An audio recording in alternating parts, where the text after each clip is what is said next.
And last, but not the least, letter D na tayo. Ito yung last sa ABCD ways natin. Letter D is for discipline. Not just for another. Letter D, desire. Alam natin lahat, kayong mga nakikinig ngayon, may desire na kayo.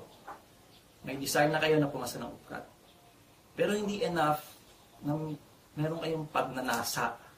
Meron kayong hangarin na marugdog para pumasa sa UPCAT. Kailangan talaga madisiplina niyo yung sarili niyo.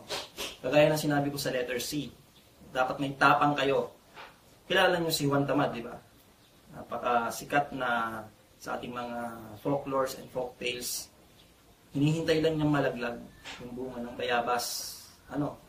May desire siya na makuha yung bunga ng bayabas, pero hinihintay lang niyang bumagsak sa harap niya. Hindi dapat tayo maging Juan Tamad. Dapat puspusan. Isipin natin na competition ito. So kahit anong klaseng competition, sa sportsman, sa academics man, sa music, sa dance, pinaghahandaan yan. Pinagpapraktisan, pinagpapawisan.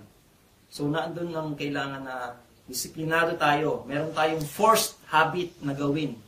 Yung mga dapat natin gawin, kagaya ng pag-review, pag-attend sa mga review classes, pagkikinig sa mga mentors. So, kailangan ito ng mataas na level ng self-discipline. So, hindi enough na may desire. Kailangan yung desire. Pero kailangan matranslate yun sa physical form. Yung desire nyo. Kasi idea lang yung desire, concept lang yung desire.